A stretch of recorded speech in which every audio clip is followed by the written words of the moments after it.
Welcome student to Omega classes. स्वागत है आपका इस फिजिक्स के चैनल में। स्टार्ट आज हम करने वाले हैं व्हीट स्टोन ब्रिज। जी हाँ, व्हीट स्टोन ब्रिज एक ऐसा ब्रिज है जिस पर चढ़ा नहीं जाता है, बल्कि इसमें रेजिस्टेंस कैलकुलेट होता है। तो ध्यान दीजिएगा, व्हीट स्टोन ब्रिज का एक सबसे फाइनेस्ट एग्जाम्पल मैं मीटर ब्रिज पढ़ाने वाला हूँ। ठीक है, तो मीटर ब्रिज भी चढ़ने वाला कोई ब्रिज नहीं होता है, ठीक है ना, बल्कि एक ऐसा ब्रिज होता है जिसमें रेजिस्टेंस को नापा जाता है। चलिए, तो सबसे पहले आप देखिए इधर महान आदमियों स्ट्रक्चर की तरफ। ठीक है, स्ट्रक्चर में आपको जो दिख रहा है वही होता है, और उसमें सबसे पहले इसमें जो भी पार्ट पुर्जा है, जो भी चीजें इस्तेमाल हो रही है, यूज हो रहा है, वो क्या क्या हो रही है वो देख लीजिए। उसमें सबसे पहले जो इसमें जो मेटल स्ट्रिप इस्तेमाल होती है वो 3 मेटल स्ट्रिप इस्तेमाल होती है। अब इस फिगर में देखिए 3 मेटल स्ट्रिप जो भी है, ये जो है वो यहाँ से एक, और ये 2, और ये वाला 3। ठीक है, चलो, तो 3 मेटल स्ट्रिप जिसमें दो जो है वो बेंड एट 90 डिग्री, यानी कि दो ऐसा जो होगा जो 90 डिग्री में मुड़ा हुआ होगा इस तरह, और एक क्या होगा उस तरह से। और इसको जोड़ने के लिए R और S दो रजिस्टर क्या होते हैं इसमें जोड़े जाते हैं। ठीक है, रजिस्टर R और S जो है वो इसके साथ इस मेटल स्ट्रिप के साथ अटैच होते हैं।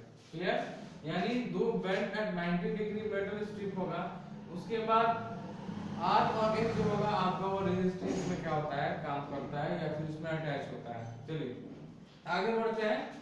वायर का जो लेंथ है, अब देखिए वायर क्या है यहाँ पे, ये जो बैटरी है, बैटरी से आपका ये वायर कनेक्टेड है, और ये वायर फिर मेटल से कनेक्ट हुआ, और ये फिर मेटल से ऐसे पैरेलली चला गया और यहाँ अटैच है। तो जब P और Q जो पॉइंट आप देख रहे हैं, ठीक है ना, ये P है, और ये उसके बीच की जो वायर की जो दूरी होती है, वो वायर की दूरी 100 सेंटीमीटर होती है। जी 100 सेंटीमीटर। ठीक है, और इसी 100 सेंटीमीटर में ये मीटर ब्रिज का सबसे कैरेक्टरिस्टिक प्रॉपर्टी यहाँ पे मेजर किया जाता है। ठीक है, उसके बाद फिर अब देखिए बीच वाला जो मेटल है, ये बीच वाले मेटल से गैल्वेनोमीटर क्या है, यहाँ से क्या करता है, जोड़ देते हैं। ठीक है, यानी आपका स्ट्रक्चर में गैल्वेनोमीटर भी होता है, जो कि बीच वाले मेटल स्ट्रिप से, मेटल से कनेक्ट होगा एक छोर, और दूसरा छोर जो है इस वायर से कनेक्ट होगा। और याद रहे, वायर से जो कनेक्ट होगा वो एक जॉकी के सहारे कनेक्ट होगा। अब ये जॉकी क्या है, जॉकी कोई ब्रांड नहीं है कपड़ा का, बल्कि जॉकी एक तरह का मूवेबल आर्म होता है, जो तार को क्या होता है उसको अटैच कर रखता है।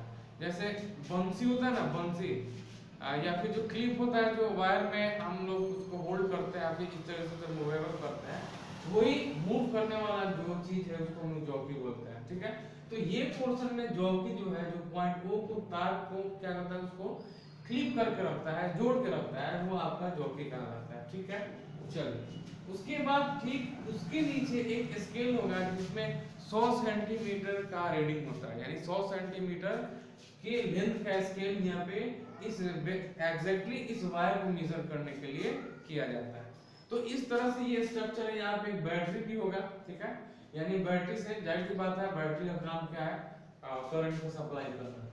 तो चलिए ये स्ट्रक्चर हुआ आपका, और याद रखें इसमें रजिस्टर जो होता है वो 4 पैरामीटर्स को जोड़ा जाए, रजिस्टर 4 होते हैं इसमें, 2 यहाँ पे दिख रहा है आपको R और S, और 2 क्या होगा, उस 2 को बताने से पहले आप जान लीजिए, ये जो जॉकी है, जॉकी को इधर उधर खींच खांच के एडजस्ट किया जाता है। ठीक है, और एडजस्ट करने के बाद वहां पे उस पोर्शन पे जॉकी को रखा जाता है जहां गैल्वेनोमीटर का करंट का रीडिंग 0 होगा।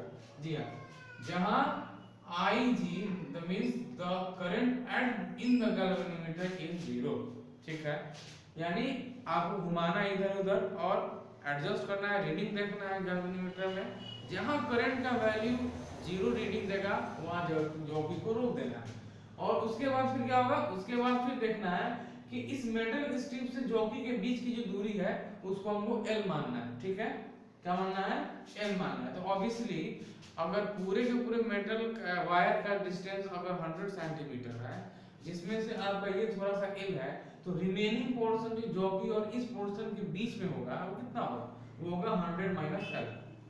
ठीक है। तो 100 माइनस एल एक लेंथ हुई और दूसरा क्या हुई सिर्फ एल।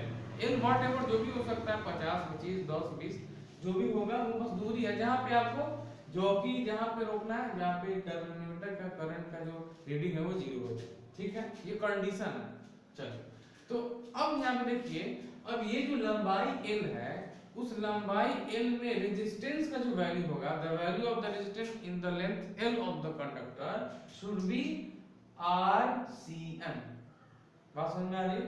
ये RCM इनटू एल यहाँ पे एल लिख देते हैं, ठीक है, हो जाएगा RCM इनटू एल। ठीक है, और दूसरा बच्चों 100 minus L RCM, 100 minus L RCM is the value of the resistance in that portion. इस तार के अंदर जो रेजिस्टेंस की वैल्यू होगी वो कितना होगी 100 माइनस एल RCM। हमेशा बेसिकली इसको याद करके रखेंगे, बहुत ही कॉम्पैक्ट, बहुत ही इजी वे में इसको मैं बता रहा हूँ, आप लोग ध्यान से सुनेंगे।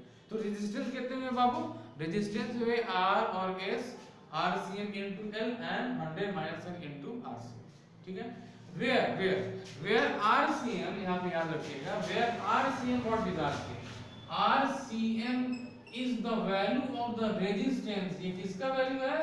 is the value of the resistance per centimeter।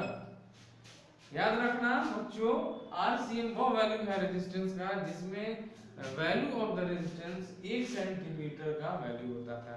जाहिर सी बात है 1 सेंटीमीटर में अगर रेजिस्टेंस RCM है तो L सेंटीमीटर में कितना होगा? वो होगा RCM into L। ये 100 माइनस L में कितना होगा? तो 100 माइनस L into RCM। ये बात समझ में आ गई?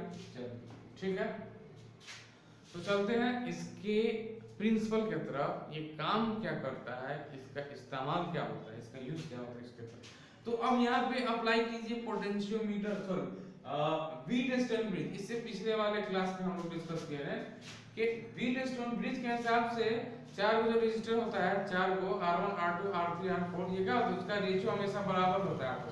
वही रूल यहाँ भी अप्लाई करना है, दो रेजिस्टर का रेशियो और अगला 2 रेजिस्टर का रेशियो को क्या करना, इक्वल कर लेना है। तो इसके हिसाब से देखिए अकॉर्डिंग टू व्हीटस्टोन ब्रिज के हिसाब से ये इसका रेशियो और इसका रेशियो क्या होगा R/S always equal to the RCM into L यानी resistance of the L and 100 minus L RCM यानी resistance of the this length. Clear? अब एक स्टेप और बढ़िए आप लोग, ये RCM से RCM तक कट जाएगा। ठीक है, कटने के बाद हमारे पास क्या बचेगा RCM by S is equal to L बटा 100 माइनस L। अब ध्यान दिए, अगर आपके पास इस मीटर ब्रिज की लंबाई पता है ये, ठीक है, L पता है तो 100 माइनस L भी तो पता चल जाएगा। तो अगर आपको मीटर स्टोन ब्रिज का L पता है और कोई एक रेजिस्टेंस पता है आपको, if you know the one of the resistance of the both then you will find the another resistance। आप दूसरे रेजिस्टेंस का वैल्यू निकाल सकते हो।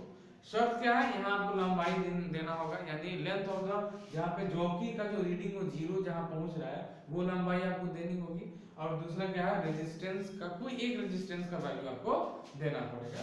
इस हिसाब से इस कॉन्सेप्ट को हम क्या बोलते हैं, that is called metre bridge. तो याद रखें मीटर ब्रिज किस लिए इस्तेमाल होता है, इसका यूज है कि रेजिस्टेंस का वैल्यू निकालना, जो अननोन रेजिस्टेंस दोनों में से कोई एक होगा उसका वैल्यू आराम से निकालना किसी भी सर्किट में जब करंट का वैल्यू किसी गैल्वेनोमीटर में 0 होगा। क्लियर है एकदम? ठीक है, बात समझ में आ गई होगी? ठीक है, यही प्रिंसिपल है जिसको हम लोग मीटर ब्रिज करने वाले हैं।